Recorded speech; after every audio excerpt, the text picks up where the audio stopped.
Major taxpayer-funded college is trying to censor certain words. And wait until you hear some of the words on that list. Next. Oh, it's canceled. No longer politically correct at the University of Wisconsin-Milwaukee. A student group putting out a list of words it doesn't think students should use, ever. Some of the words on that list, yeah, politically correct. Oh, lame, that's also canceled.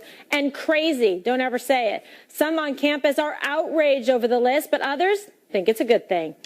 UWM student body president Mike Sportiello joins us from campus. My goodness, thank goodness I'm not on college campuses anymore. But what is going on there, and how are the students reacting to this list?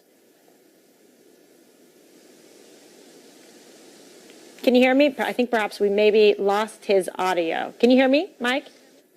Oh, there you are. Hi. Hi. What's going on is that students are engaged. Yeah, oh, students they're happy are finally about engaged this? in discussion. Okay. They're finally engaged in a discussion about the power of words. You know, last time I checked, asking students to think critically about the power of the words they use isn't so new. The Just Words campaign isn't new this year, but the idea of thinking critically is all of a sudden newsworthy. That to me is a little surprising. Yeah, but, you know, parents are paying a lot of money and students are taking out loans to be able to go to school and get an education. I mean, people are going to be afraid to open their mouth if they have to worry if they mess up and say politically correct, or they mess up and say the word crazy. It makes no sense. Oh, I don't think people are worried about messing up. I think what's going on is that students are starting dialogue about words that may be offensive to some others. Last time I checked, a sign on a wall that, you know, says saying that's gay may have some bad implications, may be insulting to groups, isn't news.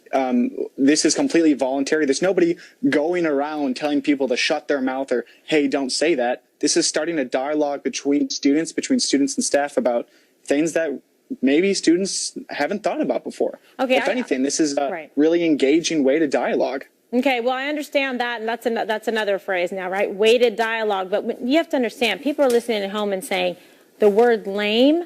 That is something that we have to have a big discussion about, that it's weighted dialogue. It just seems like a little bit excessive, and I don't know if it's really educating people in terms of going to school and being able to learn something so they can better themselves to go further in their, you know, career with an education that actually helps them fulfill those goals.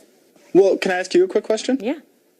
So, you know, if you were unfortunately in a car accident on your way home, and you unfortunately broke both of your legs and you became lame, and then somebody started using the word that you self-identify with to insult you, or not to insult you, but to describe a situation that they don't think is good, you know, whether it's like, oh, you know, someone sneezed in my dinner, that's lame, and all of a sudden they're using a word that personally affects you. Me you don't see personally, how that could be offensive?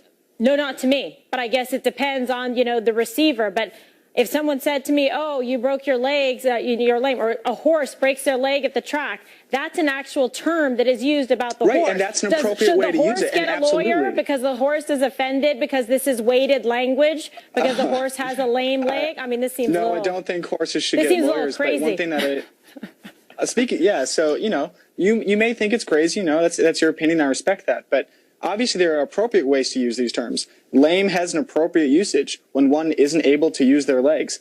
Gay has an appropriate usage when one identifies as homosexual. An inappropriate way to use those words is one that isn't in the proper definition, in a way that afflicts some marginalization upon some outside group that isn't you. Well, there's a wide spectrum there, and there's some words and phrases on there that do not seem that they should be considered to be offensive versus serious, real dialogue about things that would matter and that actually might have an impact on someone, that you wouldn't want to use language that was offensive or was, you know, prejudiced or biased against them. I think that's the distinction. And I think that is a distinction, but when you look at it, I think you have to ask not just what do people with privilege, people like you and me who aren't lame, but other people too, what do they think of these words? It's not just about how you feel. Life is about looking at how everyone feels and interacting with each other. And again, no one's running around telling people what to say. There's freedom of speech in this country. Everyone's proud of it. We're a publicly funded institution. We're proud of the First Amendment here, okay? We're just asking for people to think about the words they use. And last time I checked, it's not so crazy to ask people to think before they talk. Okay, well, you just used the word crazy now probably like 2-3 times in this segment. So that's interesting. So guess what, Mike? Call me crazy. I'm going to ask you to stick around because we have a guest that's joining us, and maybe you can opine in as well, if that's not banned. Is campus censorship getting out of control? That's the question tonight.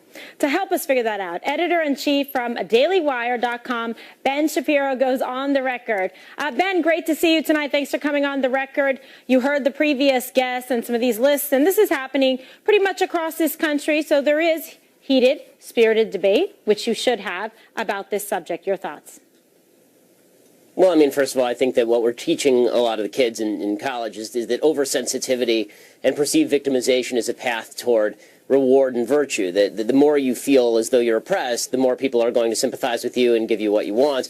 I think that's a bit of a mistake. I think it'd probably be better off just teaching people not to take everything quite so seriously. That said, I of course understand the value of words. I just think that I do wonder at University of Wisconsin, they use words like privileged, obviously, and that's obviously a buzzword. And if you use words like white privilege, which is extraordinarily common on campuses like UW, then I would assume that that's okay. But white privilege is a way of shutting down debate from white people, because then the assumption is that if you're white, then you must be somebody who can't speak properly on any other issues except for white people issues. I mean, all of these words. Yeah, how about this? How about we just have an open debate on all of this stuff and stop attempting to shut down the terminology that's used, per se. Right. Mike, you're back up. So that's your reward for being a winner. Is winner an offensive word that is weighted language that may offend somebody because maybe there's one winner and quote, a loser? I think I know what you're going to say. I think it's all about asking, who is being affected by the words we're using. You mentioned just a moment ago, there are words that we use every day that are really common that before you think aren't offensive at all. You mentioned the word crazy. You mentioned the word lame. I mentioned, they're on this list. These that's are things why. Lame. Yeah. And man up. Right, man up is very bad, I guess. Politically correct. Yeah, I mean, what's wrong with man up? What's wrong with man up? Yeah. So I have 6 sisters and a mother and one father. So I come from a family of predominantly women. Right. And so when my sisters are growing up in an environment where whenever, they hurt their foot or something is hurting them, the whole thing is to become more masculine and less feminine, to me personally, that's I don't know, but I mean, I don't think you're going to say that to your mother, so I think that's not a very good or specific example. Maybe you say it to Ben. Ben, man up. Does that bother you? Well, honestly, again, I have a wife, I have a daughter, I have 3 sisters and a mother. I don't know that any of them are going to go throw themselves off a bridge if somebody says man up to them. I think that perhaps the best solution is for everyone to man up a little bit and get over it. I mean, honestly, I don't know what you're training kids to do other than become paranoid about the language that they're using and the language that is used about them. Yeah, at a certain point, believe me, get out there in the job market. No, it's that's a a really scenario. good point. I want to note on that. You're right. To make a really, really big deal out of something isn't always the best thing to do. But you know what? It's a good place to start and to talk about it. Sometimes it's not the time or place to bring it up. If we're having a good conversation about the educational system and you use the word but people lame would in a also sentence, might maybe be it's something I'll offended bring to up the later. term big deal, too, and you just used it. See what I'm saying throughout this conversation? No, because that's not related at all. Okay. I mean, listen. That just doesn't make any sense, Ben. Ben. Big deal. Good luck. Add that to your resume. Ben, you're a big deal. Yeah. All right. I think a lot of people have futures as administrators in useless departments at University of Wisconsin. Yeah. All right. There you go. I'm going to leave it at that note. We're a little bit over time. Gentlemen, can I say that? Thank you. And rescuers are digging through rubble in Amatrice, Italy. The massive earthquake's death toll is rising. But some good news, an incredible rescue you need to see coming up next. Plus, caught on camera, a runaway truck barrels through traffic straight ahead.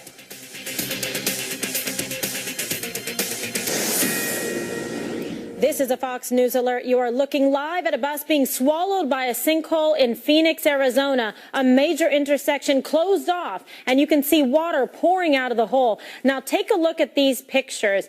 And if you see there, I mean, it's really remarkable to see just the devastation and the sinkhole, the way it's opening, and you can see the bus going down. Really unbelievable. And again, this is Phoenix. You are looking live at this bus going slowly down into this sinkhole. Unbelievable. Remarkable. All right, and check out this wild video. A massive truck careening out of control on a busy Southern California street. Yeah. He just took out that car, B. Out of control and caught on camera. This dramatic video showing a gravel truck swerving across medians, driving on the wrong side of the road and slamming into cars. This dude is crazy. Don't get in front of this guy. Panicked passengers staying far behind the truck, recording its every move. We're following this truck who's just running up on the median. He just sideswiped the car, and now he broke the window on a car. He broke the window on a car. The truck flying down the street and drivers desperately trying to get out of the way. Look at him hit the median again. He's gonna go on the, he just took out that car, B. Finally, the truck comes crashing to a stop, hitting another car stuck in its path. Oh no. Oh no!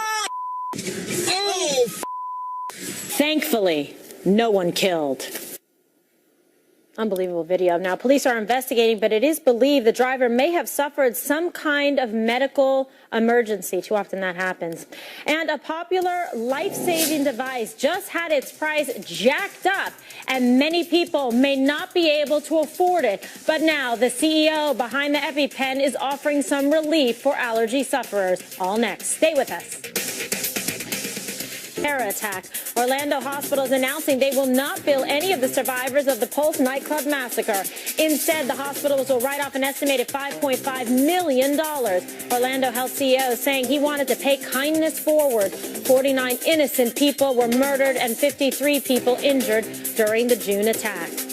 Some relief for allergy sufferers. Drug company Mylan, the makers of the EpiPen, is responding to price gouging claims. The company hiked prices of the life-saving device by 500%. It used to cost around $100, but now the price spiked to more than $600. The company's CEO, who is the daughter of Democratic West Virginia Senator Joe Manchin, says patients can now use a savings card to save up to $300. And happy 100th birthday to the American National Park System. The National Park Service oversees 409 sites, 23 trails, and 60 wild and scenic rivers. Last year, the nation's parks had 307 million visitors. That is nearly the entire U.S. population. And from superhero to supervillain, Batman caught stealing beer in Western New York. Surveillance video capturing the Dark Knight taking 2 18-packs of Budweiser. Should have picked Bud Light. Police were searching for the masked man, and police say they now know who it is. And no, it's not Bruce Wayne. But the convenience store owners say they do not want to press charges. And that's tonight's Speed Read. And breaking right now, the enormous death toll in the massive Italian earthquake has risen to at least 250 people. And sadly, as rescuers continue to dig through rubble, that death toll is expected to keep going up. Fox News foreign correspondent John Huddy is live in Amatrice, Italy. John, thanks for joining us tonight. What a horrifying story. I remember when it first broke, and the numbers keep rising. Yeah, that's right. And actually, Kimberly, I'm going to step out of the way right now because we are at one of the search sites and the scene. And there's a canine, a sniffer dog, as they call it, which is going into the scene. You could see they're on top of the rubble and debris there.